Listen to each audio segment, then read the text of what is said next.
diferente de la instrucción, que es un evento. Sin embargo, la instrucción forma parte de la educación. Tú instruyes, por ejemplo, en un seminario, en una clase, y ese seminario o esa clase puede formar parte del proceso educativo. Bueno, hablemos de la ley como parte del proceso educativo. Lo primero que necesitamos entender es que la ley no salva a nadie, no da vida. Solo Cristo puede realizar esa maravilla en la vida de las personas. Pero eso no significa que la ley no tenga un papel en el proceso de restauración del ser humano, porque educar es redimir, dice la sierva de Dios, y redimir es restaurar, o sea, volver a ser lo que un día era bueno y que se deformó, que se malogró, que se deterioró. Algo más que debemos decir es con relación al concepto de la ley. La ley no se refiere solo a los 10 mandamientos de Éxodo 20, sino a todas las enseñanzas de Dios contenidas en su palabra. Claro que los 10 mandamientos de Éxodo 20 son un resumen de todas las enseñanzas de Dios. Y todavía hay un resumen más corto, porque todo se resume a amar a Dios y amar al ser humano. Los 10 mandamientos se explican mejor, y todo el libro de la ley, el famoso Torá, los judíos lo llamaban así, todo eso forma parte de las enseñanzas divinas y son el instrumento en el proceso educativo. Explico mejor para entender el concepto de la ley.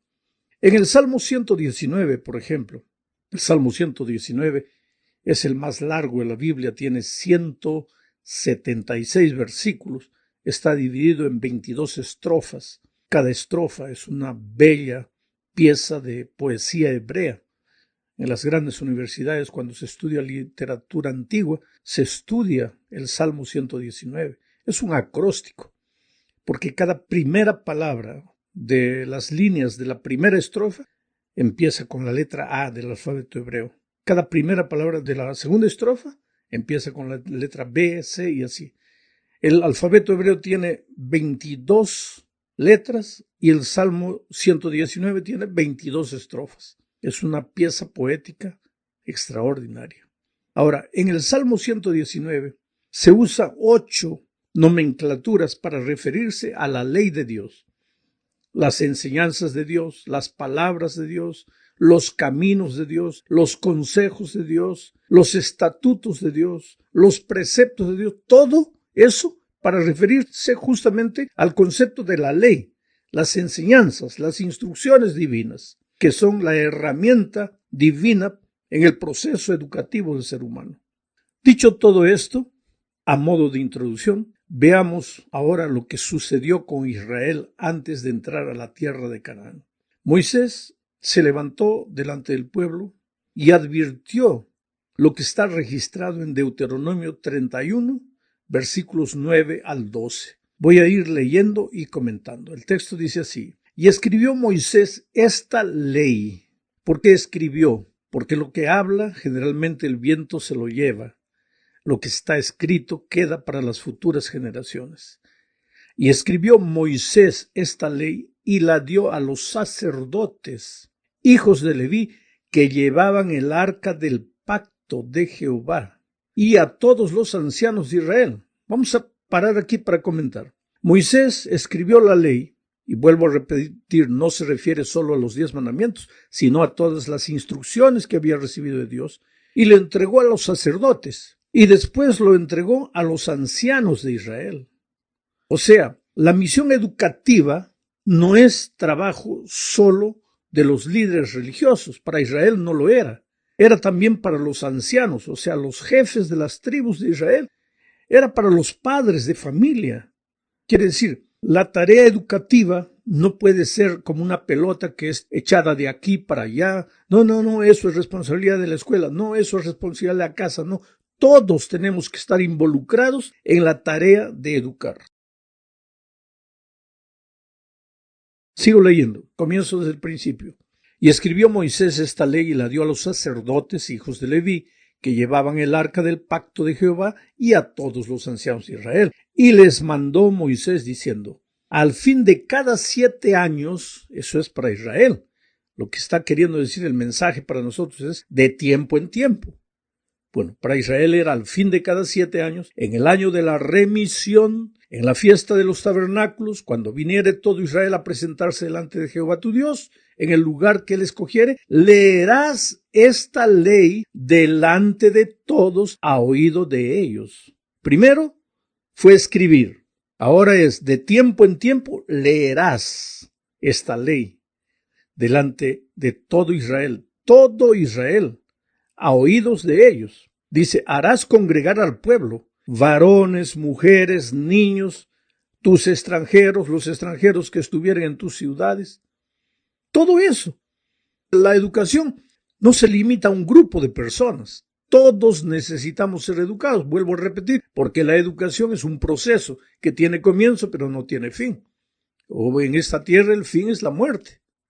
Y en el cielo continuaremos siendo educados, ya lo vimos eso en lecciones pasadas. Pero varones, mujeres, niños, extranjeros, ancianos, todos estamos participando en el proceso educativo. Aprendemos y enseñamos al mismo tiempo.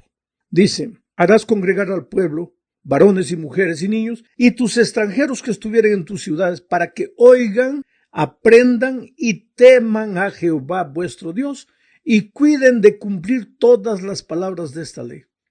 Mira el proceso educativo. Primero Moisés escribe, después el pueblo oye, y a medida que el pueblo oye, de tiempo en tiempo, escucha, vuelve a escuchar, vuelve a oír, ¿qué sucede?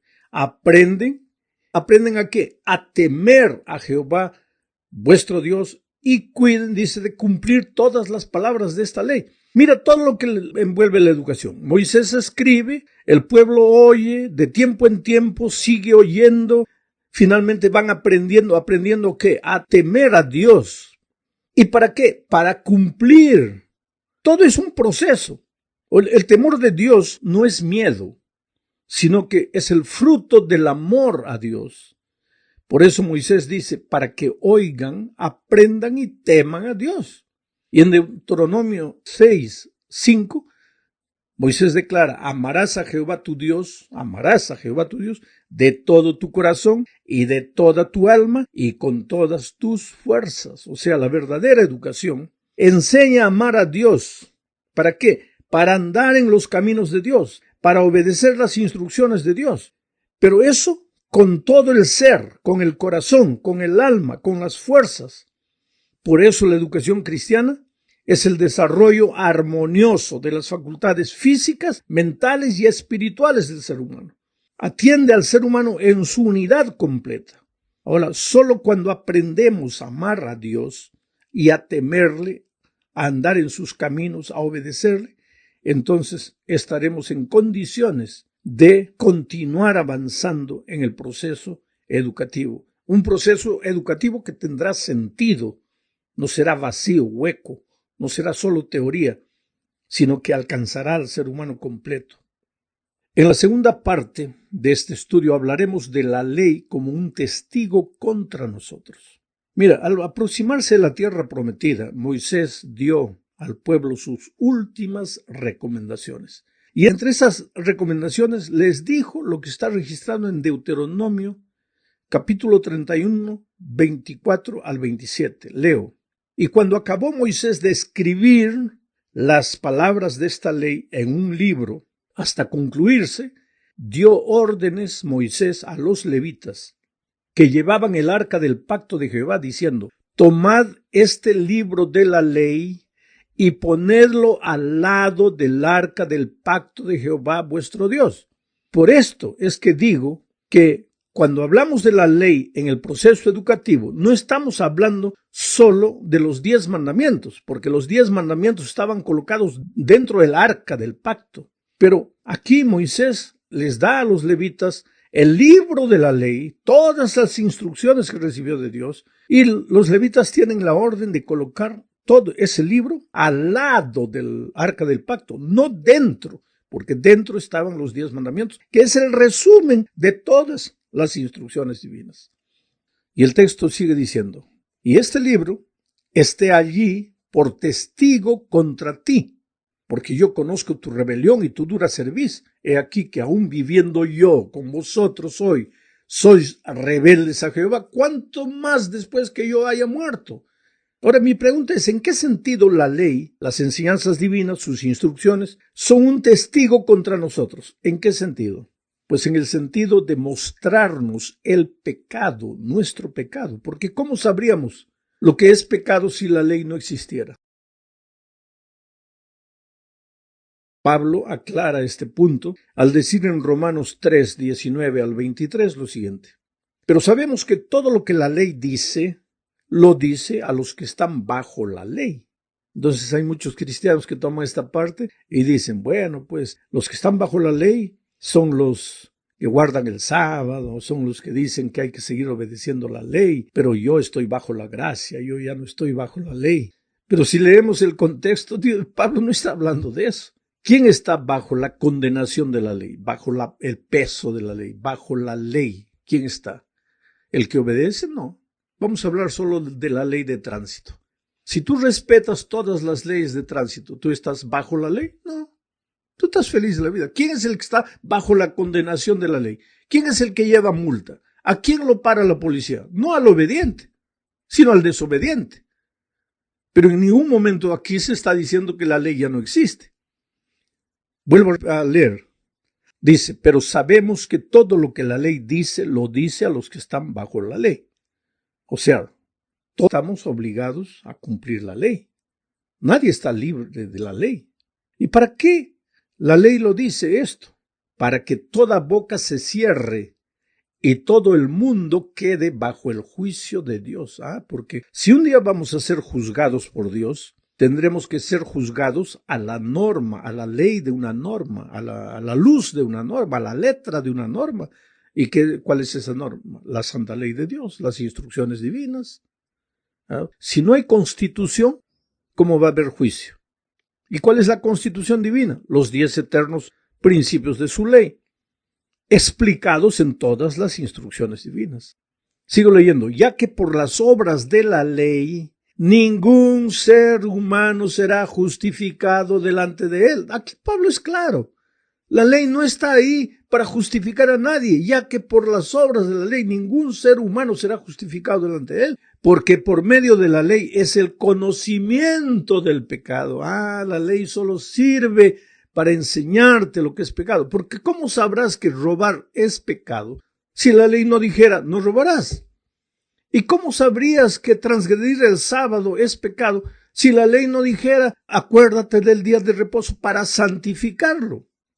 Pero sigo leyendo. Pablo dice, pero ahora, aparte de la ley está ahí para enseñar, para mostrar el pecado, pero aparte de la ley, se ha manifestado la justicia de Dios, testificada por la ley y los profetas. Aquí Pablo habla de la justicia de Dios, de la gracia de Dios, porque solo por gracia podemos ser justificados. Pero esta justicia de Dios fue testificada por la ley y por los profetas. Entonces nadie puede decir que el tema de la justificación por la fe, de la justificación por la gracia de Cristo, es tema del Nuevo Testamento, sino que eso ya estaba escrito en la ley y en los profetas del Antiguo Testamento. La justicia de Dios por medio de la fe en Jesucristo, para todos los que creen en Él, porque no hay diferencia, por cuanto todos pecaron y están destituidos de la gloria de Dios. O sea, todos hemos pecado. ¿Qué cosa es pecado? Apartarse de Dios, apartarse de la justicia, entrar en el reino de las tinieblas, en el reino de la desobediencia, de la rebeldía, de la transgresión. Y entonces ahí pues se degenera el hombre y necesita ser restaurado, necesita ser educado, necesita ser formado. Y Dios es el que nos educa. Pero la ley es un instrumento de educación para nosotros. Vamos al tercer punto de este estudio. Estudiaremos aquí el resultado de asimilar las enseñanzas divinas en la experiencia humana. Leamos Josué 1, 7 y 8. Dice, solamente esfuérzate y sé muy valiente para cuidar de hacer conforme a toda la ley que mi siervo Moisés te mandó. No te apartes de ella, ni a diestra ni a siniestra. ¿Para qué? Para que seas prosperado en todas las cosas que emprendas. Nunca se apartará de tu boca este libro de la ley, sino que de día y de noche meditarás en él, para que guardes y hagas conforme a todo lo que en él está escrito, porque entonces harás prosperar tu camino y todo te saldrá bien. O sea, si tú me preguntas cómo llego de Miami a Nueva York, yo te digo, sigue la 95, la carretera 95, sin parar, sí, vas a llegar. Pero tú agarras y vas, pero cuando llegas a la altura de Jacksonville, agarras la 20, vas a parar en Los Ángeles. Ahora vamos a decir, solo para ilustración, que Nueva York sea la felicidad y Los Ángeles sea la tragedia. Tú escogiste el camino, pero en un momento del camino te desviaste. No llegaste a la felicidad, llegaste a la tragedia. ¿Por qué? Porque no seguiste el camino. Esto es lo que Dios le está diciendo a Josué. Josué, este es el camino, la ley, las instrucciones divinas, las enseñanzas divinas. Sigue este camino y vas a ser próspero. Pero si tú te desvías de aquí, vas a ir a lo contrario a la prosperidad, a la tragedia, al colapso personal, familiar, financiero, en todos los sentidos. Te vas a arruinar. Entonces sigue mis instrucciones. Y es tan simple, querido. Pero cuando comenzamos a decir, no, pero ya Cristo vino, ya murió por mí, ya me salvó, ya soy solo salvo por gracia. ¿Y la ley? No, ya la ley no existe. Entonces, si no existe ley, no existe camino. Entonces, ¿cómo vas a llegar a la felicidad si no hay camino? Por eso tienes que seguir las instrucciones divinas. Entremos a la cuarta parte. Hablemos ahora del afán y las luchas de los que guardan de la ley, de los que andan en el camino. Dijo, querido, mientras andemos en el desierto de esta vida, aun si somos fieles a las instrucciones divinas, sufriremos el dolor propio de esta vida. ¿Por qué? Porque vivimos en un mundo maldito por el pecado. Infelizmente el pecado entró. Entonces sembró cardos y espinas. Hay tragedia, hay muerte, hay COVID. Hay toda la desgracia que estamos viendo. Y hay un principio bíblico. Cuando el sol sale para justos e injustos. Y cuando cae la lluvia, cae para justos e injustos. Y cuando el dolor llega para justos y para injustos. Por lo tanto, aunque tú andes en los caminos de Dios, y aunque la promesa de Dios es que el resultado será prosperidad, muchas veces mientras andes en este mundo, mientras camines en este desierto, miserable de pecado y de dolor, vas a ser tocado por el dolor, por la tragedia, pero no te vas a desesperar, porque tú sabes que aunque andes por el valle de la sombra y de la muerte, el Señor te está llevando a los pastos verdes y a las aguas tranquilas. En la epístola a los Hebreos, en el capítulo 11, versículos 13 al 16, encontramos la descripción de la vida de hombres de fe a lo largo de la historia. Leo el texto, dice, conforme a la fe, murieron todos estos. ¿Quiénes todos estos? Esos héroes bíblicos del pasado. Conforme a la fe murieron todos ellos, sin haber recibido lo prometido, sino mirándolo de lejos y creyéndolo y saludándolo y confesando que eran extranjeros y peregrinos sobre la tierra, porque lo que estos dicen claramente dan a entender que buscan una patria. Pues si hubiesen estado pensando en aquella de donde salieron, ciertamente tenían tiempo de volver, pero anhelaban una mejor, esto es, celestial, por lo cual Dios no se avergüenza de llamarse Dios de ellos, porque les ha preparado una ciudad. Oh querido, aunque tengas que sufrir y llorar en este mundo, hay una ciudad especial, de donde nunca deberíamos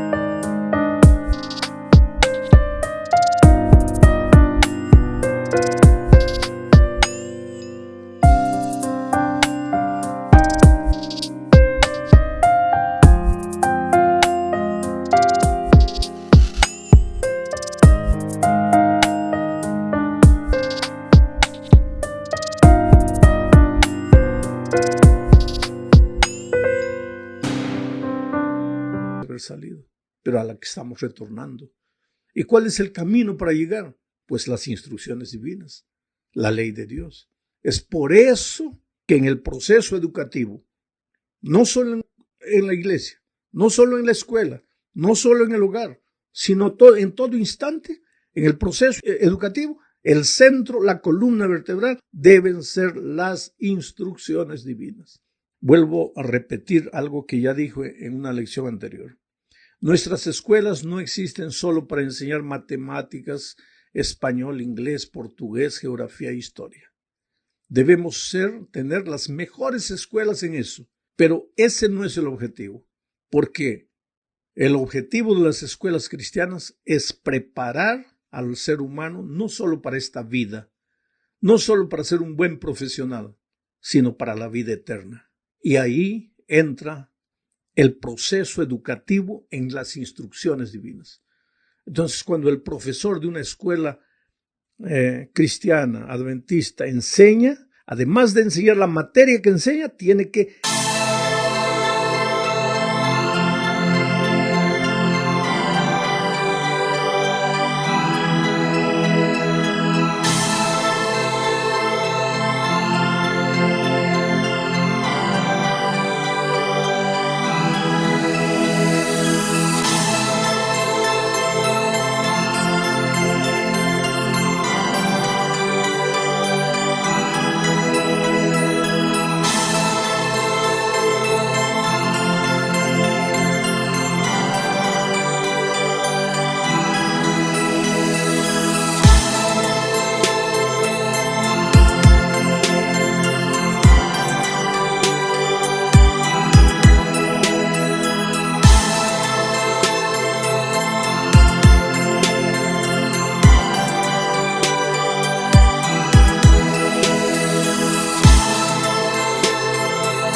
relacionar lo que está enseñando con las instrucciones divinas, con el plan divino. Pero el mundo que no conoce a Dios no está preocupado en eso. Por eso hay muchas escuelas donde hasta está prohibido hablar de religión. Ahora, una cosa es hacer proselitismo, lo que no debemos hacer, pero otra cosa es instruir al niño en valores y principios eternos. La moral no es lo que el hombre piensa. La moral solo puede venir para ser una moral sólida de un Dios absoluto, eterno. Por eso tenemos en cuenta los principios divinos. Ahora, lo maravilloso es que cuando tú estudias la Biblia, en la Biblia hay instrucciones sobre todas las materias de la vida. Tú puedes encontrar información para todo lo que tú enseñas, pero tienes que seguir los pasos de Jesús.